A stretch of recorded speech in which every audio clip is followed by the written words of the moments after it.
হয় অৰুণ বৰা তেখেত বোকাখাট JDSG মহাবিদ্যালয়ৰ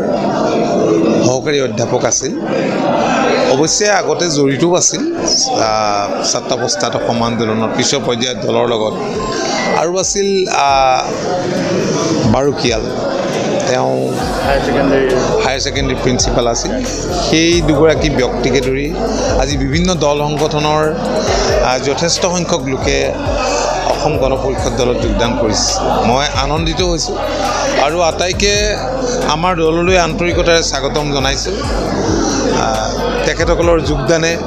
দলটোৰ যে শক্তি বৃদ্ধি কৰিব তাত কোনো সন্দেহ নাই তেওঁলোকক অভিনন্দন জনাইছোঁ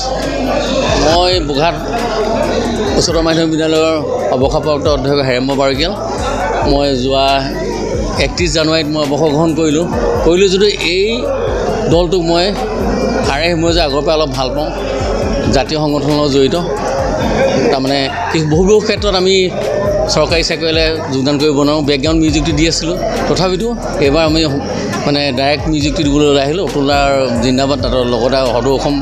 মানে গণ পৰিষদৰ সক্ৰিয় সদস্য হিচাপে মই যোগদান কৰিছোঁ আৰু আগন্তুক দিনত দলৰ কাম কৰি যাম বুলি মই এতিয়াও প্ৰতিশ্ৰুতি দিছোঁ ধন্যবাদ মোৰ ইতিমধ্যে চাকৰি জীৱন শেষ হ'ল আৰু আমি অৱশ্যে ছাত্ৰ জীৱনৰ পৰাই ৰাজহুৱা কৰ্মত লিপ্ত আছিলোঁ পঢ়া দিনৰ পৰাই গতিকে সামাজিক জীৱন যাত্ৰাৰ লগত নিজকে একীভূত কৰাৰ এটা প্ৰয়াস মোৰ বহু দিনৰ পৰাই আছিল আমি অসম গণ পৰিষদ দলত আজি 30 বছৰে জড়িত হৈ আছোঁ মাজে মাজে চেগা চৌকাকৈ বাহিৰত আছোঁ আৰু সময়ত মই যি পাৰিছোঁ অসম গণ পৰিষদ দললৈ মোৰ বৰঙণি আগবঢ়াইছোঁ যিহেতু অসম গণ পৰিষদ দল অসমৰ জাতীয় জীৱনৰ এক ওতঃপ্ৰোত সম্পৰ্ক থকা এটি 855 জন শ্বহীদৰ কেঁচা তেজৰ বিনিময়ত অসম গণ পৰিষদ দল অসমত প্ৰতিষ্ঠিত হৈছিল আৰু দুটাকৈ কাৰ্যকালত অসমৰ জনজীৱনত বিধানসভাত নিজৰ স্থায়িত্ব প্ৰকাশ কৰি অসমলৈ যথেষ্ট বৰঙণি ইতিমধ্যে আগবঢ়াইছে আমাৰ নুমলীগড় ৰিফাইনেৰীৰ পৰা আৰম্ভ কৰি যথেষ্ট সংখ্যক ৰাজহুৱা খণ্ডত বিভিন্ন কাম কাজ অসম গণ পৰিষদ দলে কৰিছে গতিকে আমি জাতীয় জীৱনৰ লগত ৰঞ্জিতা খুৱাই অসম গণ পৰিষদ দলক আগবঢ়াই লৈ যোৱাৰ বাবে এতিয়া অৱসৰৰ পিছত আমি জাতীয় দলটিত যোগদানৰ এক মনতে স্পৃহা ৰাখিছিলোঁ আৰু সেই স্পৃহাৰে আজি আমি অসম গণ পৰিষদ দলৰ বোকাখাট বিধানসভা সমষ্টিত